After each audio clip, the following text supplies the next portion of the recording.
What's up, Joe? Hey, what's going on, Foots?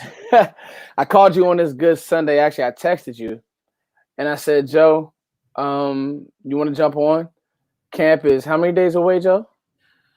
We're days away now. What are we like? 20, about a week. Okay, Yeah. so they report next Saturday. I don't know why I thought they reported the during the actual week. I think it's like the 24th, 26th, like that, and then the first practice is right around there. So yeah, I mean we're like days away now. We're not weeks away. We're down to the final stretch, so I can't Right. wait. Right. Okay. So yeah, I don't know why. I don't know why. For some reason, I thought it was this week coming up, but we're definitely in. Okay, so it's July 22nd. Cool. What's up, Donnell? We got people joining in, Joe. You know how it is. Actually, what I'll do is I'll go on ahead and let me tweet this out, Joe. We're just going very impromptu here, guys. So there's been a lot of talk. You guys know how me and Joe do it. I got a bunch to get to today. I've just been seeing things on Twitter. But the biggest thing I want to talk about is training camp storylines. But before we even get to the storylines, I want to talk about, is the hype train rolling too crazy right now, Joe? Me and you have kind of spoken off the record. I'm happy that everybody's excited. Of course, networks are going to eat it up. Yeah. But is it now starting to get to a place where it's like it's too excited? We'll get to the Rashard Robinson cut. Joe, I'll get your thoughts on that. I've been seeing things like, it's NFC Championship or bust. Are we putting that type of on the season? So I guess, Joe, just diving in before we even get to these storylines, I got 5 thoughts. Also, maybe you may have a storyline, and then we'll also talk. I want to talk some draft picks that I want these fans to follow. Joe, is it getting to be? Have we talked ourselves into Super Bowl or bust again? And if we have, can we bring it down a notch? Yeah. Well, the expectation should be Super Bowl, right? But as far as like the preseason, it does happen every year, right? All fans, every fan base, has that belief, right? But yeah, there's definitely a lot of hype out there. Everybody is posting out hype videos more now than ever, right? Like most players are putting it out there. They like to get their film out there, to hype it up or whatever, and just fans get excited for it. You just have to pace yourself, to not get overly hyped about it, because you will lose some games. You're not going to go 17-0. You know what I mean? As much as we would like to, there's going to be some losses along the way, some injuries. Do you have enough depth to handle these injuries? So there's a lot more that goes into it than somebody with a 6-pack ab, somebody running cones, running around trash bags, and this kinds of things. So it's good for fans to look at it, but you do have to take it with a grain of salt. I think that's extremely astute. I think that what happens is we're bored.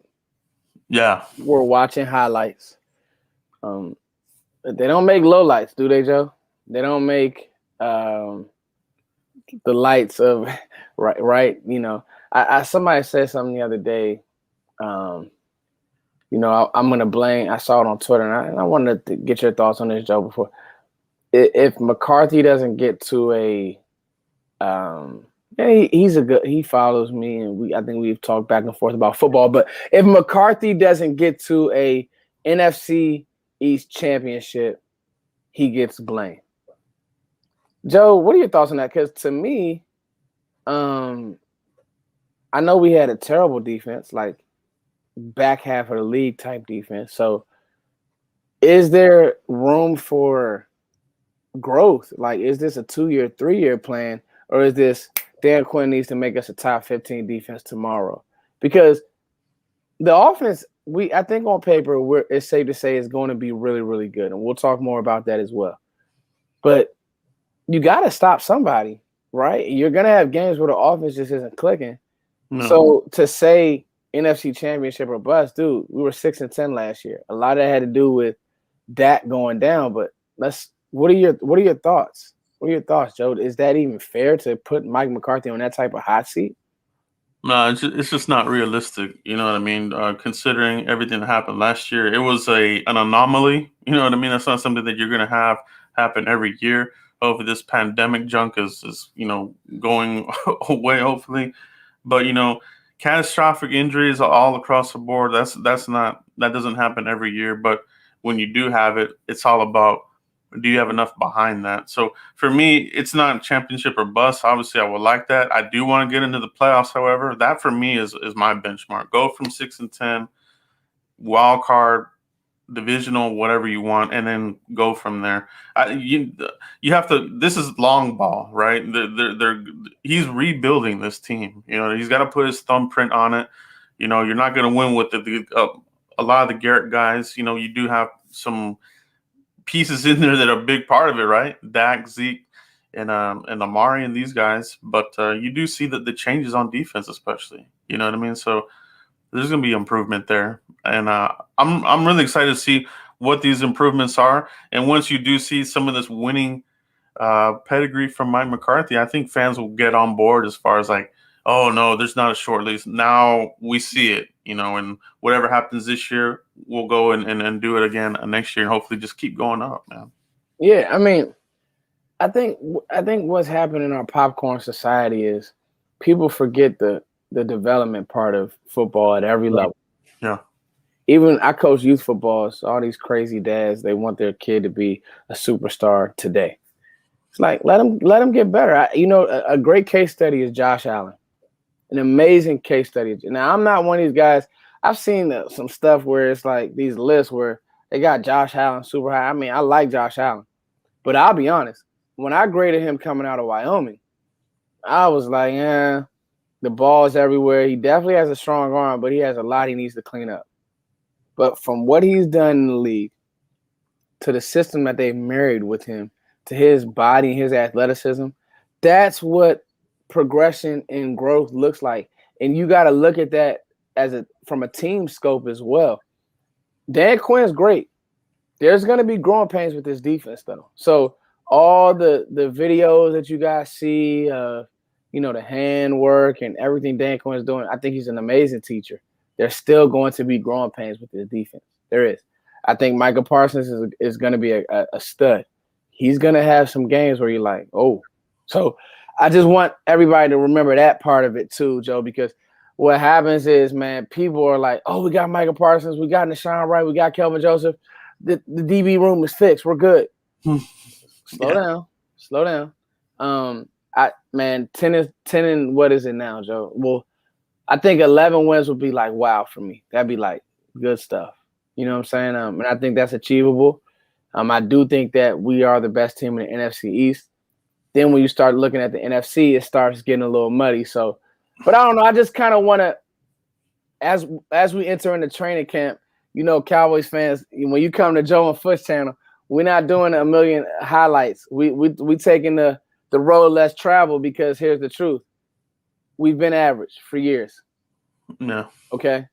Average play callers, average coaching, average play on the field, not enough dogs, not enough grit. So those things, just to say that, it's not going to be just you just flip a coin. Joe, let's hit Rashard Robertson. What are your thoughts, Joe? What are you hearing? What was that about? Because I don't know. Just a camp body. When they signed him, I had already scratched him in as a camp body. You know what I mean? Okay. I know you want to give everybody an opportunity and this and that, but you kind of know. You know what I mean? Like, you kind of, if you look at this, you go, okay, that's probably a camp body. When I saw them sign him, and I think, correct me if I'm wrong, I think he had one of these off-field issues, and he was already going to start the season on. I believe he did have the off. Was it him or Chat Curse? box, help us out. Yeah, it was either him or Curse. I don't remember, but yeah, Robinson. Oh, was it Curse? I don't know. It was one of them, right? So, but for me, yeah, I think I'm not worried about that cut at all. Okay, cool. Yeah, I saw a bunch of Cowboys fans talking about it, and it was kind of like, I mean, I guess, I mean, it is what it is. Joe, let's get into these. Let's get into these 5 storylines. So the way I did this was I wanted to kind of get Cowboys fans just thinking. So, Joe, the first one that I had was the Cowboys linebacker room. All right. As we and this isn't about you could throw who you see getting cut in there, Joe, or who you see not playing up to par. Got to keep in mind injuries. There's going to be a major injury, guys. I mean, knock on wood, it's not our quarterback, but there's going to be a major injury. It just happens. So let's talk about the linebacker room, Joe. How do you see it panning out? And then I'll give my thoughts. As training camp goes on, what do you see with that storyline? How do you see it, finishing, and what do you see? I think the linebacker room is obviously it's in flux. You had a lot of guys leave. Lee retired, the general, and they let a lot of the 1-year guys go away of the pasture, right? So they have a young group there now, and I think that's what you want. And I think where the action is going to be is on the back part, the bottom part of that position group. Who steals that last spot? Is it Anthony Hines, undrafted guy? A lot of people like A&M. Is it, is there still love for the line? Who was it? I already forgot his name here. The linebacker from last year, our other undrafted guy, right?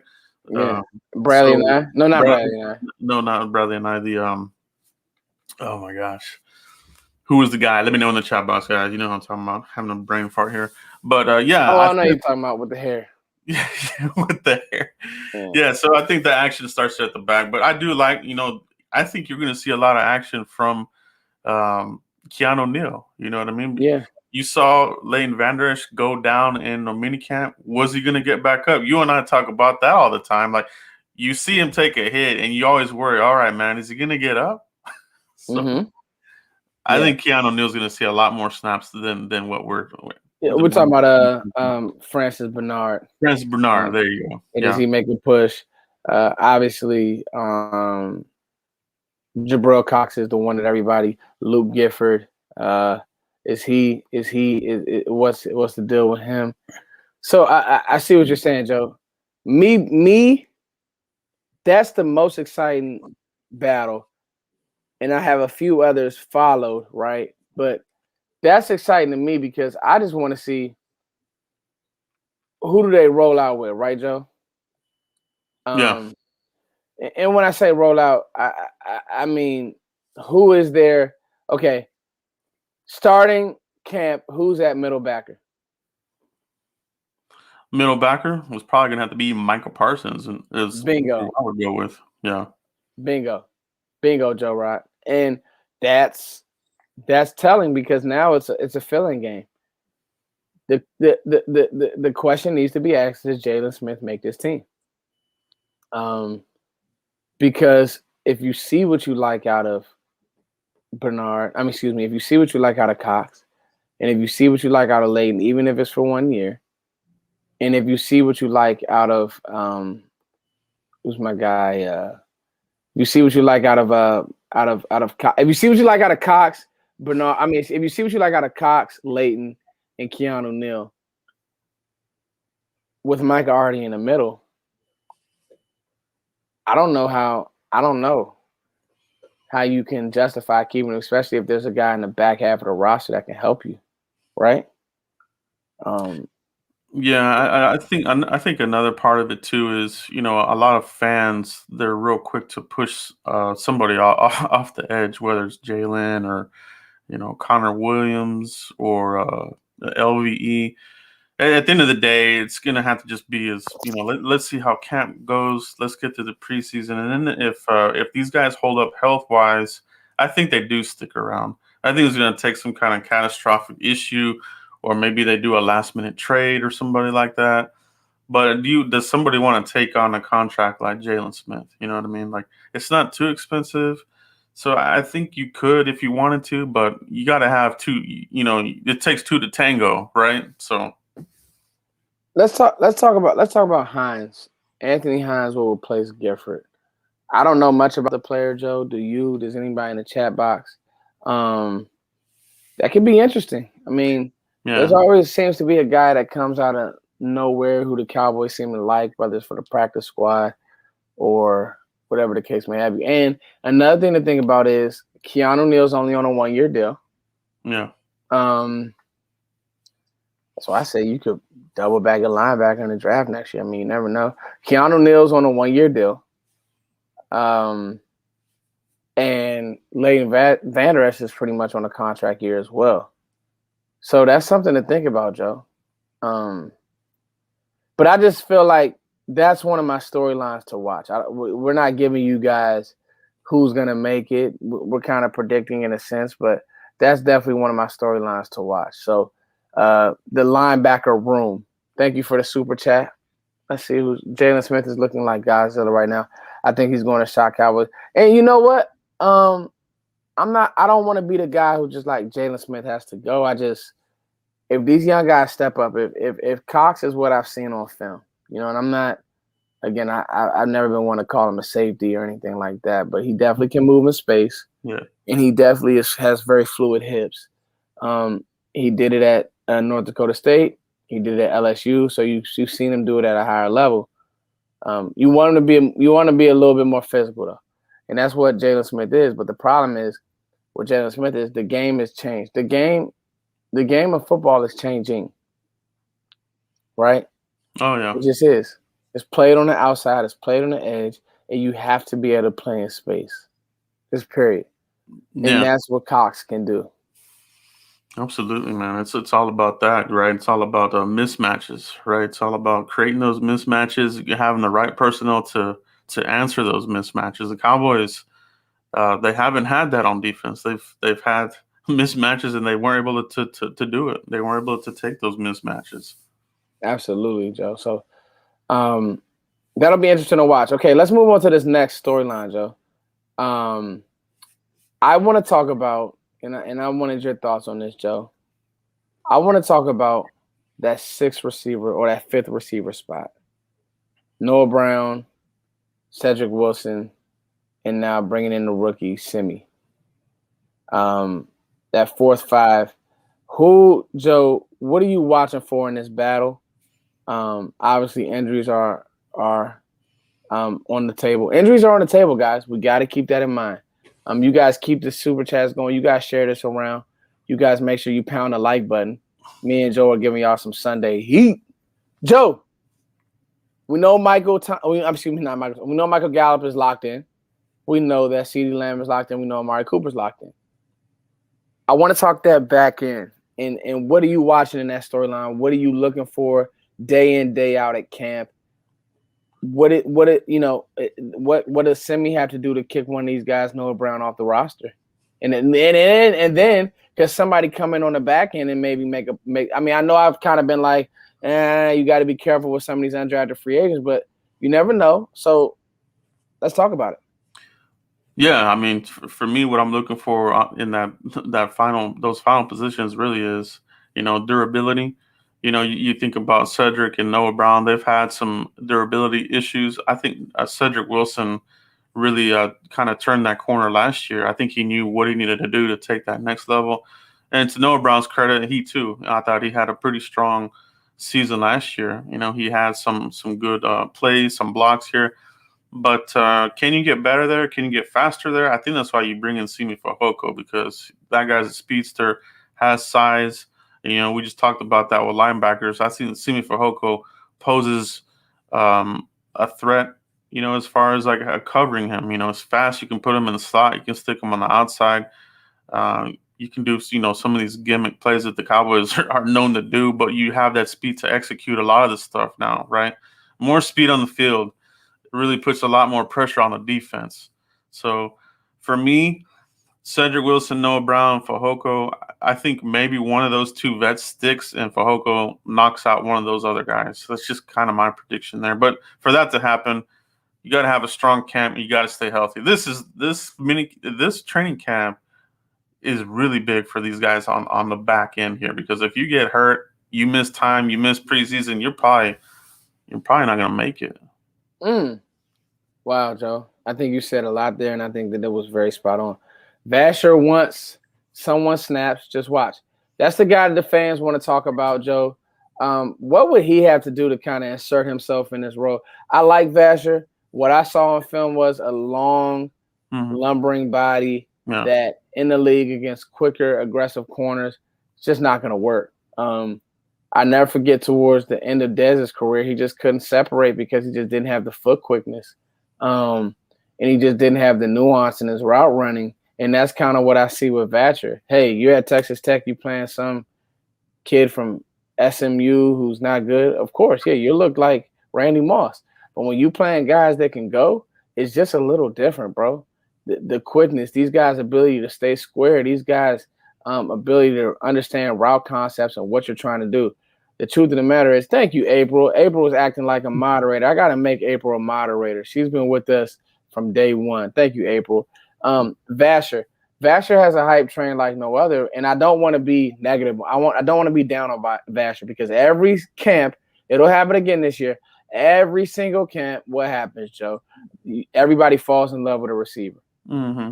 Yeah, no, it is true. It happens every year, so you have to take a lot out with a grain of salt. Plus, they're undrafted guys, and obviously there have been some success stories in Dallas with undrafted guys, but for the most part, that's not the case. And you talk about a stacked wide receiver room; it is kind of stacked right now. So for me, I look more as Vasher as a developmental guy, practice squad type of guy. Develop him some more, see if you can get, some more agility. Some of that stiffness out of the footwork, that kind of thing. But it could happen. It maybe not Vasher. It could be one of the other undrafted guys that nobody talks about. So yeah, no. Yeah. I think that. So that's a good one, Paul. I like what you're saying there with Vasher. It's just one of those things that I mean, hey, we'll see. I do think that yeah, I think Special K spot on. I like what you're saying, Special K. I think the release game is because the truth of the matter is these DBs as receivers have gotten better. DBs have gotten better, y'all, and what they do is beat receivers up. They especially big receivers. They beat them up, man, and they and the good ones just understand nuance. They understand how to play through the ball. They understand how to play through the route. And the other thing about Vasher, I hate to say, he's skinny, man. He's small. So, in the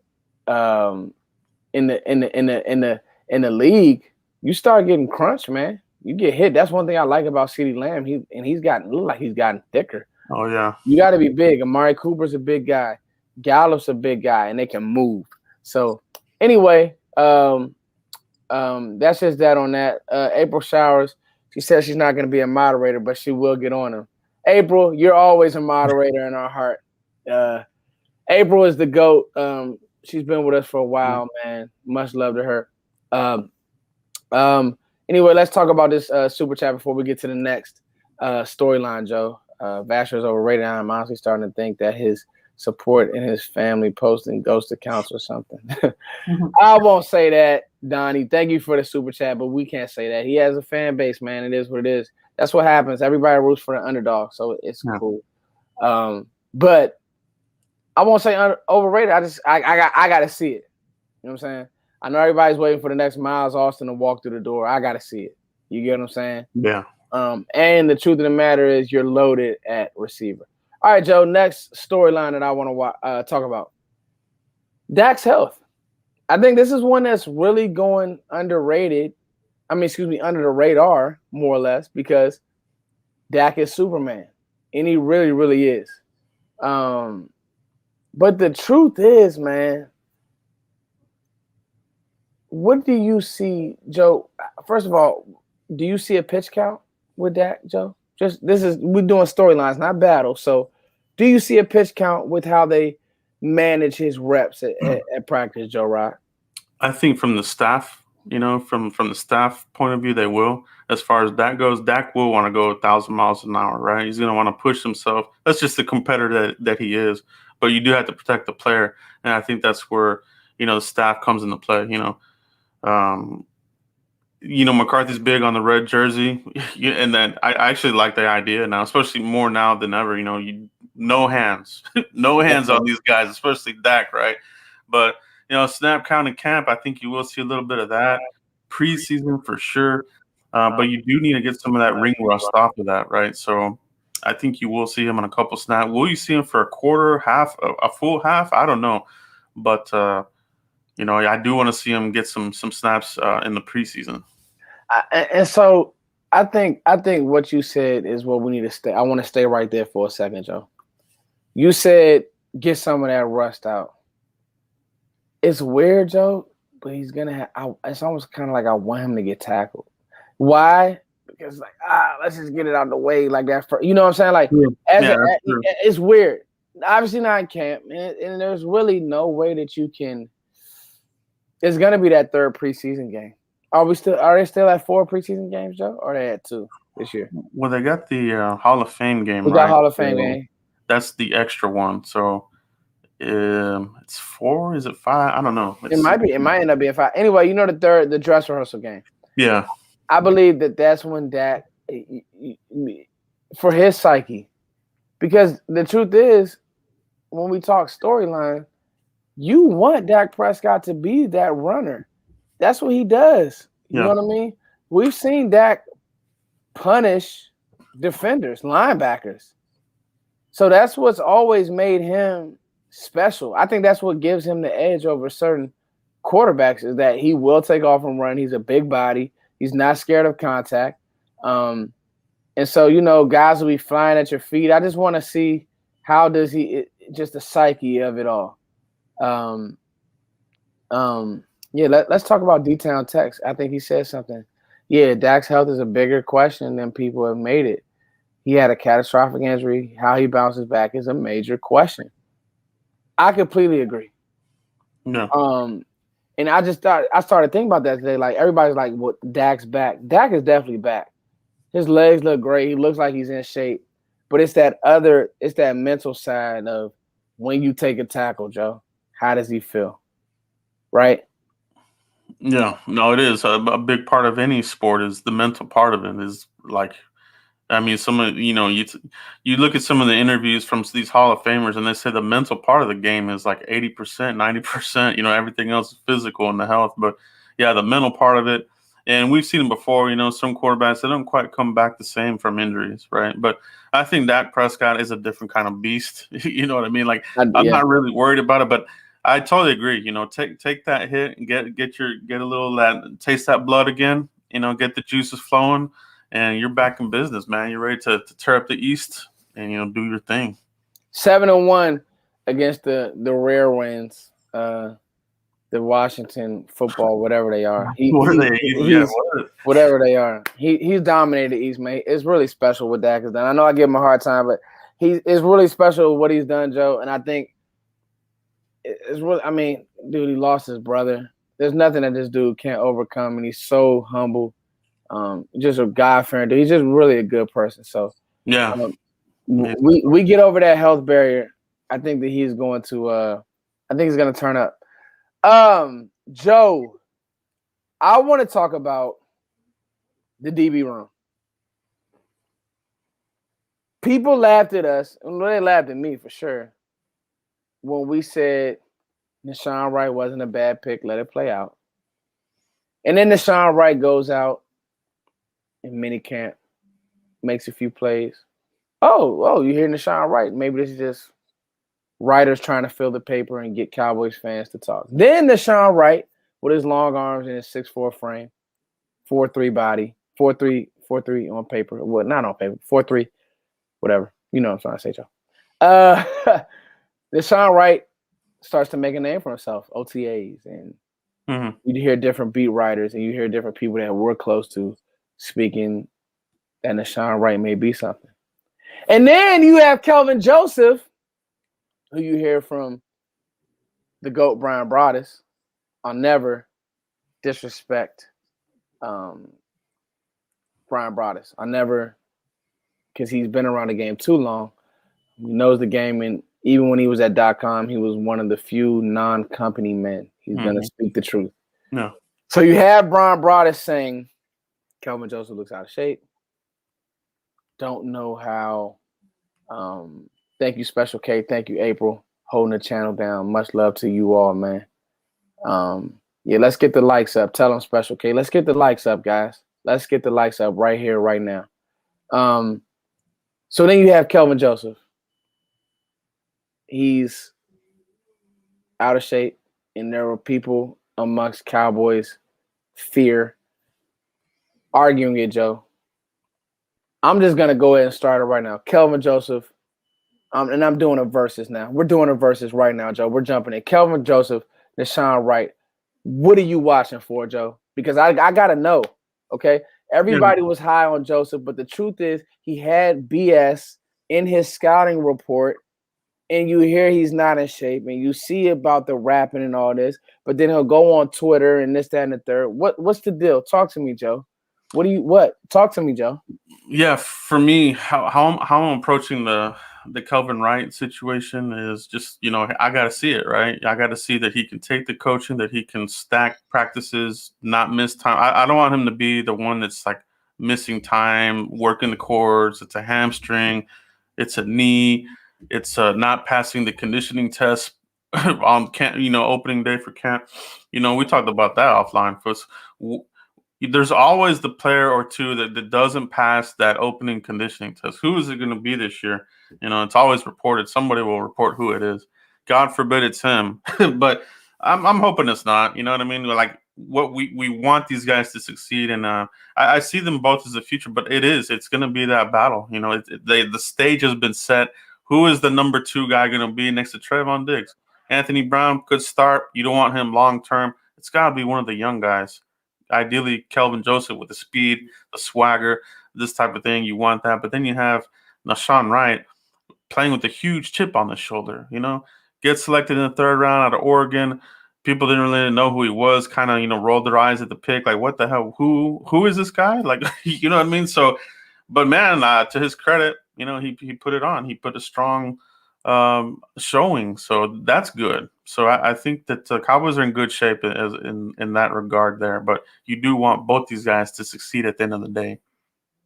Man, I think that was very well said. I think I want to piggyback to your chip on the shoulder. Does that make an athlete just naturally more hungry, Joe? Just for whatever reason. I know Richard Sherman was just on the news, but he was a late round pick, round pick, and he's actually been comped to Sherman. Does it just make you more hungry, Joe? Absolutely, and you see it in the league, right? I mean, the obvious one, Brady, Wilson, a 3rd round guy. The height, they didn't think he would do much, and he's showing up, man. These guys really play with the chip on their shoulder, and they'll mention it, in interviews that they still remember that. Tom Brady, they ask him, he still remembers every single quarterback that went before him. You know what I mean? And Deshaun Wright will probably be that too. He'll be like, this cornerback. All these cornerbacks went before me, but guess who's starting? This types of things, right? So, there's definitely these stories of redemption and these sorts of things, and I'm ready for it. I'm actually hyped up for that storyline. Yeah, that's one of me and Joe. Because I just got to know. Does Kelvin Joseph, is he all in football? That's what we got to know, Joe. It is what it is. You can say it, but even the fact that you're acknowledging it, it's kind of like, all right, let me just let the fans know I care, and then let me go back to doing BS things. I got to know. Camp, day in, day out, how much do you care? Joe, let me take a second real quick. We have Olivia Rogers with us. Can you give my cousin Nadia a shout out? She has been in the hospital for a month with liver failure. Nadia, excuse me. We're praying for you. Shout out to you. Hope you watch the channel. Olivia, thank you for watching the channel. Follow me and Joe. I saw that April just said she's praying. Everybody, you guys, everybody in the chat box, say a prayer. Because guess what? Prayer works. And we hate to hear this type of stuff. Yeah. And we really hope that what we do can kind of ease you guys, and just, you guys can get on here and agree with us, disagree. You guys can debate with us. But at the end of the day, we're all a community. So, again, we want to pray for Nadia. Olivia, thanks for watching. Joe, I now want to talk about an underrated topic, and that's the guard position, Joe. We don't talk about it enough. Yeah. How do you feel right now, Joe, about Connor Williams? And let's talk about the Connors. Connor Williams versus McGovern. How do you feel, Joe?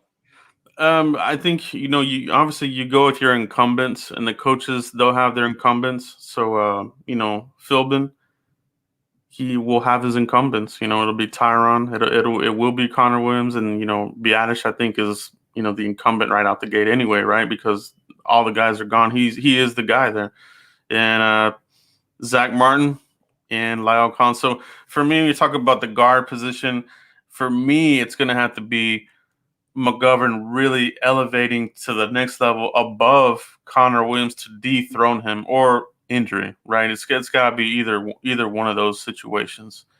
But not to say that it can't happen. Connor McGovern, I liked what he did in spot duty. You know what I mean? I really do. He had some gaffes here and there, but for the most part, you saw some of the things that you liked, him coming out of Penn State. So I think he's gotten bigger, stronger, and I like the position that he's in. The Cowboys, they're in a good position there because Connor Williams, what his estimated value contract, $10 to $12 million per year if they want to sign him. Do they want to do that, or do they want to reallocate that money somewhere else and then just slide in McGovern into that left guard for the future, right? So they're in a good position there at the guard position. I'm not really worried about that, but I think that is a good competition that you're going to want to watch and pay attention to because, injuries, they do happen. And the big question here on the offensive line foots is, have they done enough for the depth? Because we know some of these guys will miss time. It is almost a fact that you're going to see spot duty from some of these guys, right? Joe, stay there. Stay on the depth part. I also like your point about I love your point about Dallas setting themselves up and developing McGovern because I don't think you're gonna pay Connor Williams. I actually think that guard, if we have success next year, I think that guard is somewhere that you could attack in the draft early on. We'll talk about that later on. Yeah. But I don't think that Connor Williams is on this team in the future. I just don't think he's done enough. But for this year, for right now, right. Talking about what you were talking about, Joe, that was a great point. Talk about depth. Now let's talk about the whole offensive line. It's said that Lyle and Tyron are back. It's said. I know for a fact Tyron Smith is not going to play every game this year. It just is what it is. So kind of give us more on that, Joe. Like, what are you thinking? Where are we going? Please not Terrence Steele. I don't want to see Terrence Steele play any more football. Just period. Yeah. Yeah, so I think with the Cowboys, they saw what happened there. What they had to, it was Band-Aids the whole way, and they did find out some answers there as far as starting Steele from the most part. Sure, there might have been a little bit of improvement way down the end of the season, but man, it took a hell of a long time. And to offset that, I think they brought in some guys to compete for those positions, right? Ty Nsekhe, obviously older player, but he comes with some solid playing time. He can play in some spot duty, and he won't really hurt you like Terrence Steele. You know what I mean? You can't have Terrence Steele's and Chaz Greens of the world blocking for your newly minted Dak Prescott. You have to protect him, right? And you just can't have that. So Ty Nsekhe, you get Josh Ball, who I think is going to eventually have the opportunity to move into one of these positions. I just think he's really that good of a player. Ball is really good. Yeah. Ball is good, man. I saw some things with Ball that suggested without the off field, he's a second round pick. Exactly. Yeah. The kick step, the plays with power. I like the way he finishes too. I was just about to say his contact balance was really good and his hands were really good. He struggled a little bit with quicker guys, but like you said, he can anchor down. If you try to bull rush him, he gets his hands on you. It's no. Like I said, second round tackle, Joe. I just think that I know April. I would love if Tyron Smith played all 50 games, 20 games because we're going to Super Bowl, we're going to win it, right? If he played all those games, that would be amazing. but the truth is, depth is key on the offensive line, um, and I just think that that's one of those things that hasn't been talked about enough. Um, it just hasn't been talked about enough. Joe, here's a storyline: CeeDee Lamb becoming the number one receiver. Yeah. We're at storyline 4, guys. I said I got 5 for you all. Is that real, Joe? True or false? Does CeeDee Lamb in chat box? You guys talk to me. So we got through DBs, we got through our linebacking core. We talked guard, gave a little tackle. We're on storyline 4, Joe. We're giving these people quality on a Sunday. Hey, Joe, I've seen enough from CeeDee Lamb that I truthfully believe he's gonna take over this team, and it's like the offense will go through him as far as the prioritizing getting a player the ball. As far as obviously Zeke, I want to talk about him, but CD, Joe, talk to me. Yeah, man. Who's your featured wide receiver, right? You talk about featured back, Ezekiel Elliott. Who's your featured wide receiver? Quick answer, Amari Cooper, right? He's, your number one. They traded first round pick for him and this sorts of thing. But the fact is, he does deal with these lower extremity issues, right? So and they're even saying that it's going to be close for him to even start training camp. You know what I mean? So you do have to worry about that. For me, I think that it'll be an opportunity for CeeDee Lamb. If there's any time missed by Amari Cooper, CeeDee Lamb will slide in that position, featured wide receiver, and then you go from there. You know what I mean? That's a really good problem to have. You want to have these types of problems, right? Now, where would you go as far as after that? They'll have to figure that out. Is Tony Pollard a viable option there in the slot? We kind of talked about that. But CeeDee Lamb, man, I think he's done everything you want from a cornerstone wide receiver, right? Number 88, the tradition is continued. Those numbers will go up. They would have been higher if Dak would have stayed healthy, right? If he wouldn't got injured. So I expect big things from him, and I expect that he will be the center, the go-to guy. When it comes down to it, who's going to be that wide receiver where here you are at the 15-yard line. You need a clutch catch, maybe a touchdown to win the game. That's what I was thinking too, Joe. Yeah. I just feel like it would be Amari. I mean, CeeDee Lamb, who he can get air. You know what I mean? We saw him doing a mini camp. I mean, this kid is just phenomenal, man. And just to see his physique increase, add some muscle to that frame, he's all in. He's all in, bro. I just can't wait to see CeeDee Lamb this year. Yeah, I think that let's talk like option. I think that Joe is spot on. Most offenses they have, especially the great ones, they have their options. What option are they going to push to first? What? Ooh, this is a good one, April. We'll get to it. I like this question. What options are we going to push to first? Like Joe said, it was a point when Dez was in his prime. You knew in the red zone he was option one. You're gonna throw a fade. You're not. You're gonna try to pound it in there to Zeke or whatever. So I mean to DeMarco Murray or whatever the case may be. For a while there, Zeke was option one, goal line, whatever, red area. You want to try to push him the ball. I think the trajectory and I think that you want to make defenses go into games trying to take away CeeDee Lamb. And then we got to win underneath him. We got to win with Ezekiel Elliott because I think he's that good. And I think you got to show that early. You got to let teams think that they can guard him one-on-one. And he needs to start popping up on defensive reports as though we can't play with this CeeDee Lamb kid. He's different. He's real. He could take over a game. Because the truth of the matter is he's different, he's real, and he can take over a game. And he's a really, really good player. He's a really physical player. And so I just think that Joe, that's one of those ones where I just think that he just has more to offer than Amari Cooper and Michael Gallup. I don't think he's better than Cooper yet because Cooper's a better route runner.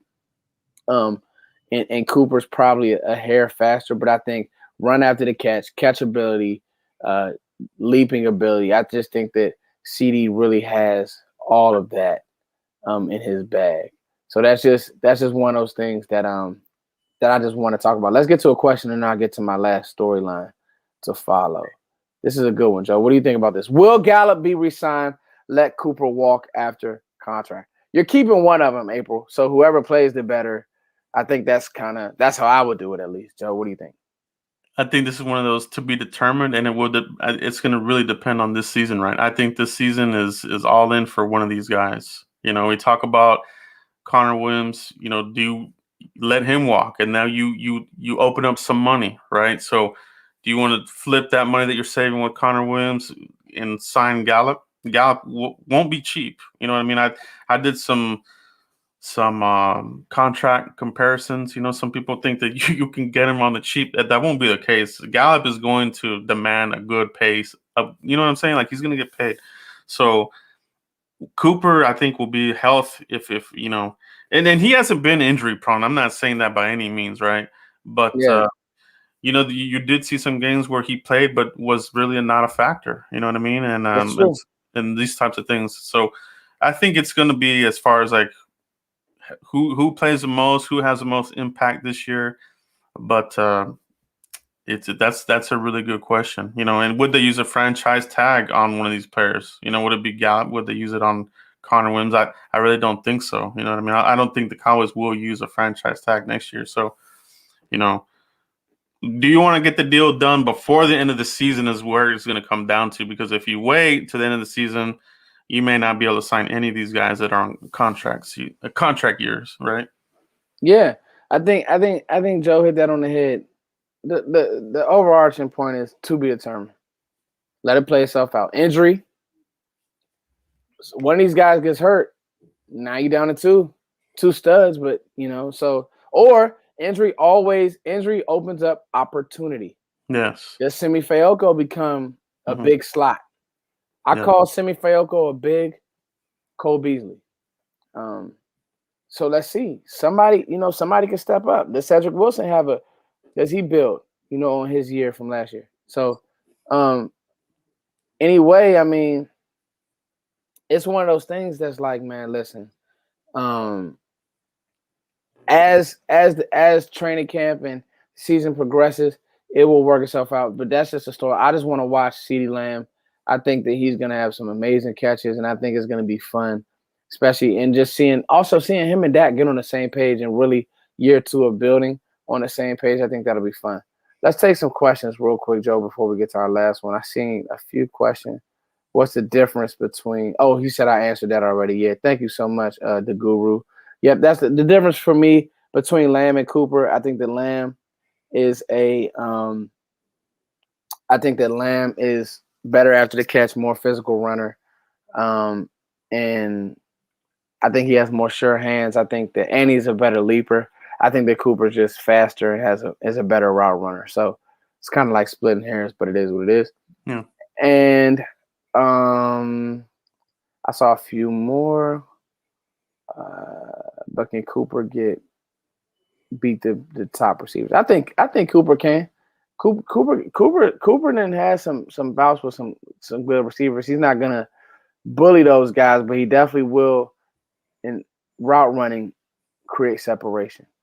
You know what I like about Lamb too? You kind of see this on behind the scenes. He has some swag behind him. You know what I mean? He's not gonna crumble under any of these type of bullying type of cornerbacks. You know what I mean? He'll go toe to toe, and I really like that about him. I think Lamb is just a really good up and coming wide receiver. I think Joe's spot on. I think that Joe. I think Lamb is gonna be fun. This offense can be really fun. Got to put it all together, but I think this offense can be really fun. Cooper's targeted 130, had 92 catches. I saw something about trading for Xavier Howard. I don't think that we're gonna do that. This is actually gonna be my next. Topic. Tristan Hill going to surprise people. Joe, I want to talk. Topic 5, the forgotten. Okay, and I got about 3 forgotten. Joe, you can add one. Jordan Lewis, Tristan Hill. I don't think that our Kentucky defensive end is going to make the team, Joe. I don't think he'll even have a chance to. What's my boy's name, Joe? Help me out. I'm drawing a blank. DN. Dorrance. I don't think Dorrance will Okay. make the team. So Yeah. forgotten. Here we go. Jordan Lewis, Tristan Hill, Jalen Smith. The forgottens. Joe, out of that list, who's going to be the player that you believe? Who's going to be the player that you believe will make himself remembered? And what player are you going to watch and follow that says, man, he still has some good things to offer? And you can throw Anthony Brown in there. If you got another name as well, Joe, feel free to throw him in. Well, I think from those list of players, I think Jordan Lewis, I think is one. You know what I mean? I think we've all seen the playmaking ability. You know what I mean? And but as far as like getting a legit chance to play the slot, it's always seemed like it's been like him versus Anthony Brown, and Anthony Brown winning for whatever reason. I don't know if it was coach preference or what it was. But Jordan Lewis, I've always liked the way he played, even going all the way back to Michigan. You know what I mean? I've been a big fan of his, so I like him. Tristan Hill, I think, is going to have an uphill battle. I think he's going to be fighting for the final defensive tackle position, in my opinion. I just think that they've thrown a lot of bodies there, some of their own that this staff has some, investment in. So it'll be good, and hopefully that will bring out the best in Tristan Hill. If it doesn't bring out the best in Tristan Hill, then there's your answer already. You know what I mean? This competition should bring out the best in these crowded rooms, and I think defensive tackle is very crowded all of a sudden, which it wasn't just a few seasons ago. Man, I think that's a great answer. I think the one who I'm looking for, Joe, I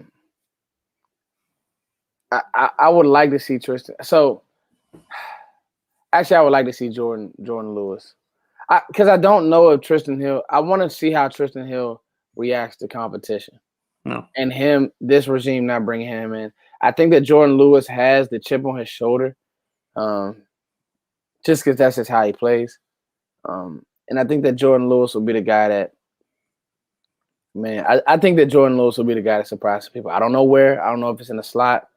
I do know that I'm not going to put all my eggs in the basket of rookies who never played against NFL level receivers, and Jordan Lewis has, and he's played at a high level.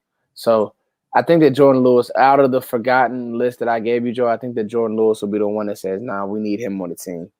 Like we can't play these games with a player like Jordan Lewis. So that'll be interesting to watch, Joe.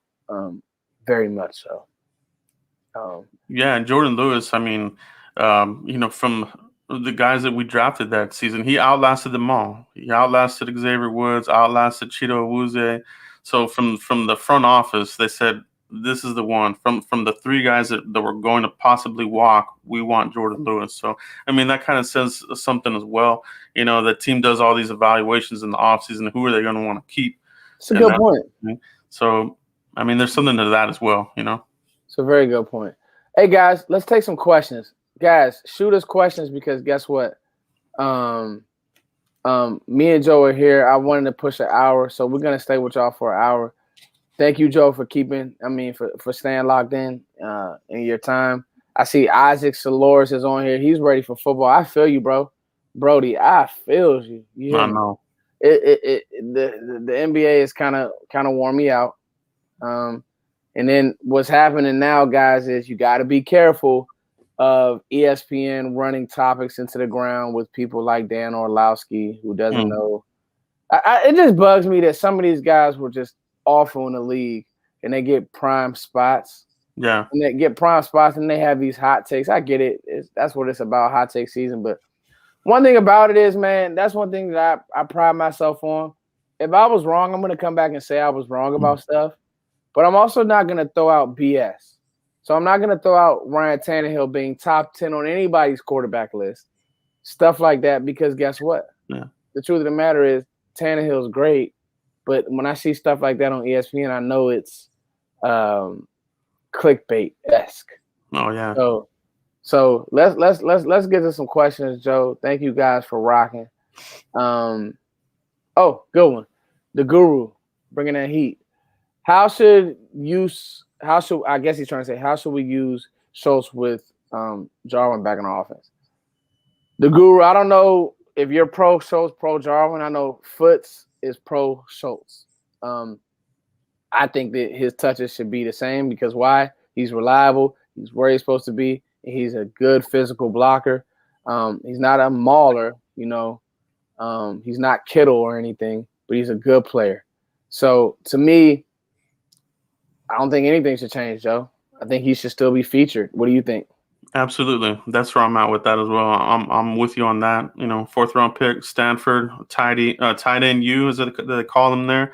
And I think with that opportunity, he showed more with the opportunity than Jarwin did with his opportunity post-Witten. That being said, I like what Schultz did last season. You throw in Jarwin for icing on the cake. You know, he's probably faster down the field, obviously. He can stretch the field better than Schultz. I think that might be the one positive he has over Schultz. But everything else, I like Schultz, you know, with the wide routes, the blocking. He's a better blocker than Jarwin. I just think that you want to stack and you want to see another season from Schultz. You know what I mean? This is another contract that you may want to get ahead of before the end of the season as well. Schultz is one of my guys that I'm looking at, you know, because you could, you know, if he has another 60-plus reception season, that cost will go up a little bit more. You know what I mean? So it's a good problem to have. You know what I mean? And I like both. You know, I want both to succeed. And with their success, the Cowboys succeed. So I'm ready to see it, man. I'm ready. Joe, who's your starting center? Tyler Biadasz, no doubt about it. There's no questions about it. Now, obviously, the only deal with him will be the health, right? Can he stay a full season without injury or pulling a hamstring in warmups? You know, so I've seen him work. I've seen him. You know, I've been watching Biadasz. He's been working out there with Mayweather. You do like to see that, you know, working his body, getting bigger, and he looks bigger, man. He is one of my behemoths that I call, and he's one of these guys, man. Joe, I love it. Joe, you want some good insight, you're going to get it from Joe. Yeah, I just like Tyler Biadasz. I like this game. He had a few struggles coming out of Wisconsin, but his mindset's right. And give me that guy, and we'll clean up the technique because guess what? That's what the coaches get paid to do. You're paid to get these guys better. Get paid close to $1 million to get these guys clean. So all that stuff you write down on a scouting report, okay, let's get them better. Let's figure out exactly what we need to do to get Tyler Biadasz better, but he has the mindset. You can't coach mindset. I've said that for years. Either you got it or you don't. I think Biadasz is one of those players. That's another thing I like about CeeDee Lamb. He has a mindset. Looks like Kelvin Joseph put in some work at Ryan Clark DB camp. That's good. Let's hope so. Listen, we're not giving up on Kelvin Joseph. I just got to see it. Joe has to see it, and I'm not going to jump off the curb or jump off the bridge for these highlights and all this stupid stuff because that's what you did at college. Now we're in the league. Lavish D says, Joe, backup QB is weak. Yeah, somewhat of a point. I think it's more of a question mark than weak. You know what I mean? Because I actually like what Gilbert did. Gilbert did look smooth in the game that he played. I think he studied the playbook well. He was well prepared for the game. He didn't make boneheaded mistakes. You know what I mean? So, can you get better there? Absolutely. You know what I mean? You can get better there, but are the Cowboys willing to pay for that? Right? I mean, so do they want to bring in a $10 million per season backup quarterback? That's really what it's going to be coming down to. You know what I mean? And who else is available right now? You look at some of the names. There's not really any out there that really, you know, make me go, oh, well, let's get him instead. Like RG3, that I'm not a fan of that one either. Doesn't make sense. RG3 doesn't come in and help this team. It's probably more of a headache. I'm good on RG3. Is this the year we finally get 2016 version of Zeke? So the thing about Zeke is, I think Zeke has been great. Like he had the fumbles last year. He still runs hard. Could have been better. He missed 1,000 by how much, Joe? Was it? I mean, he wasn't off like it wasn't a complete drop off. I think he missed 1,000 rushing yards by. Like 70 or 80 yards, something like that. Dude. I mean, so what happened was this is the guys on truth, guys. You had terrible quarterback play, and so defenses know that, and they could leave Aiden in the box. They can crowd the line. They can blitz on rushing downs because they can run blitz. They can do all these things schematically because they know there's no threat of Andy Dalton beating them through the air. They know that we had games where it was a Garrett Gilbert. We had games where there was so the pass helps the run. Defenses aren't going to be able to just sit in the box with this team where they're going to get exploited. I mean, we'll just slant you to death. We will run. We will throw the ball up top chicken box if that's what you want to do. So you're going to have to play coverage, and that's where Zeke is going to be great. I still think Zeke has a 1,300-yard year in him. I think that if there's nobody who looks more focused and who hears the noise more than Zeke. Because right now, Zeke is 26, Joe, or just turned 26. Yeah, I think he's 25. Yeah, I think he'll turn 25 really soon. But yeah, He hears that he's washed. Yeah, he's still young, so they got him. They got him at a young age, but definitely has a lot of snaps under his belt. But yeah, man, for him, you look at the hype videos. You do like to see that out of your running back. You know what I mean? Like for that, for me, of all the hype videos that I've seen out there, the one that I really do like is the Zeke one because you see it. You know what I mean? And it's a shame that you kind of have to put it out there because and it's like you said, he hears the noise. He hears that he doesn't have the 6-pack. Oh yeah, look at this. So he's got the 6-pack. Now, you know what I mean? So I like that he's putting in the work, Yeah. Zeke and the O-line, let's be honest, the O-line wasn't as good last year. It was terrible. Yeah, I mean, like, dog, like Zeke, let's talk football, y'all. Like April said, no fluff, no. I love Tony Pollard. Tony Pollard not rushing for 1,000 yards with that O-line. With that O-line play last year, he not rushing for 1,000.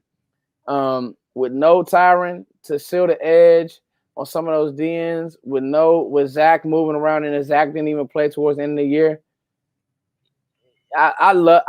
Me and Joe sat on his channel before the draft last year. 2 years ago, with the Senior Bowl and said Tony Pollard will be a stud. We, of all people, know how good Tony Pollard can be. That being said, if your line stinks, your running game is normally going to stink as well. All right? So, that's just one of those things, man. I'm still a big believer in Zeke. His body looks polished.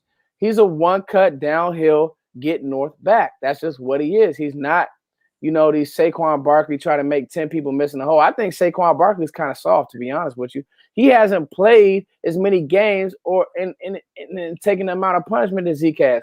He hasn't ran through those tackles. And all these videos of his legs and all that, I honestly think that his legs are too big, and that's where those soft tears and those non-contact injuries come in because you want to be big and all this, but like Marshall Faulk didn't look like a bodybuilder, but he had wiry strength, and he was just able to get through in and out again. Like the way that Zeke looks right now is how he should look. He looks sharp. We had 174 views, Joe. We killing it right now, man. So yeah, I just think that me personally, I just think that Zeke is gonna have a great, great year. I really, really do. I really, really do. So that's just me. Joe, if we don't got any more questions, Joe, I kind of wanted to get to a few. I kind of wanted to do this for you all. Me and Joe, we pride ourselves on our draft coverage. So before we end this show, we have a watch list. Dang, we at 180, Joe. We're killing it. And we wanted to do one for the Cowboys, but we just say, you know what we're going to do? We're just going to talk about some guys that you guys keep your eyes on while they're playing football. You guys know when it comes to draft coverage, you better tap in with me and Joe. Botch as well. He does a great job on his draft stuff. That's it for me, though, because we kill it. I'm going to take pride in that. I'm going to stamp that. When it comes to draft coverage, nobody's been at it. Me and Joe got shows from 4 years ago. We were on this stuff, man. So I'm gonna talk us up, Joe. That's what we do. So that being said, Joe, my watch list, and I want you to add your guys, or just some players that you want to keep your eyes on. But my watch list, now these guys aren't guys that Dallas may be in the market for, because the truth of the matter is the first player, unless he goes out and bombs, we're not gonna get him. But just some guys that I love, that I just let her game. Derek Stingley, I think he's the best DB that I've rated and graded since Jalen Ramsey. There are going to be people who point to the hey, somebody already knew I was going Derek Stingley. That's what's up. There are going to be people who point to his Alabama game where he got beat. He was looking to the sideline. He struggled a few times. That being said, dude, to have the season that he had as a freshman was just absolutely crazy, man. Jordan Battle, safety from Alabama. Yeah, I he's on my love his list. game. Yeah. Oh, that's crazy, Joe. Me and Joe didn't even talk about this list. Yeah, Jordan Dog, Battle. me and Joe, man. Yeah. It's guys, you guys write down Jordan Battle, Alabama. I still want Dallas at some point to look at a true free safety. Jordan, the way that Alabama plays their safeties, they've done it for years. Those guys are interchangeable, and he's one of those guys. I'm not gonna take Joe's pet cat because I already know who his pet cat is. It's from his alma mater, so I'm gonna let him talk about him. Kyer Elam. I look at him as a better version of C.J. Henderson. C.J. Henderson came in the league, came to the Jags, and actually played well, Joe. So Florida just puts out good DBs, man. They just do. If you're getting a corner from Florida, he's probably a good player. He's probably went through the gauntlet, played in the heat, and he has really, really good footwork and all that. And then my last one is Kingsley and Nagbar. That's another one on my list. I Right, swear crazy, we didn't bro. rehearse this at all, but that's on my list too. I just Yeah. I like the edge player, Joe. You can Yeah. dig into him too as well. I like the edge player from South Carolina. Yeah. No, Joe, give me some guys, man. Yeah, to piggyback off of him, what I like about him, South Carolina comes out of the SEC. I think he's violent with his hands, has a good foundation, and he's only getting better. He's one of these high ceiling guys for me. You know what I mean? Yeah. So edge rush, I think the Cowboys will be in the market for edge rusher when it comes to the draft. You have obviously DeMarcus Lawrence getting a little bit longer in the tooth. You add Golston to the mix. Randy Gregory, do you re-sign him? Are you able to re-sign him? They're going to be in the market for edge rusher in this draft. First 3 rounds, I almost guarantee it, right? So he's on my list. I like him a lot. So watch him. Kyle Hamilton, my safety out of Notre Dame. Will he come out? Sometimes they'll stay there for the senior year. A lot of Notre Dame players do. But he's one of these guys, Cowboys, the whole thing, this draft was length, right? And they like to close the field with these lengthy players, right? And he would fit the Cowboys secondary and would finally fix that safety position that we've been looking for. So Hamilton, Battle, those are my 2 safeties that I really like. We talked about those guys. Those are my main guys that I talked about. Hamilton is so good, Joe. Oh yeah. My God. Yeah, Stingley is awesome too, but man, he's gonna go real early. So hopefully we're not dropping that high. Corners fly. He'll be a top 5 pick. And you got me hip to him early because I remember you were following him back from high school, and I just remember the name, watched some of that. There's Stingley, and now we get to him approaching draft, eligibility, and here we are still talking about him. So props to you, Foots. You called him way earlier than anybody, and that's why I call you the DB God. Yeah. Yeah, Joe. I really want to say this about Kyle Hamilton. Most tall safeties can't move as well as him. No. He's by far better than any safety that came out of this class. It's not even close. Just because the side, if you like Harrison Smith's game, you'll like Kyle Hamilton more because he has quicker feet. He is really, really good, Joe. He covers some ground real quick. Yeah, real quick, man. I mean, dude, he can play. That guy's like I told Foots, he's one of my more premier guys that have come out of Notre Dame in a very long time since Quentin Nelson. Quentin Nelson's mauling people on the offensive line. For me, defensive type of players, Kyle Hamilton, he has ability to be just a blue chip, game changing type of guy on the defensive side of the ball. Absolutely. You got anybody else, Joe, or that's it? But that's all I have. Still studying a whole bunch of other guys. I am looking at some more edge rushers as we get deeper into a college football season because, like I said, I think that's going to be an area that the Cowboys are going to look at. So, what we'll do is, Joe, we'll piggyback and we'll hit these guys as we bang these live streams out because what we taught ourselves this year, we want to make sure that you guys know the names early, so that way when you guys come to the channel, we can have these conversations.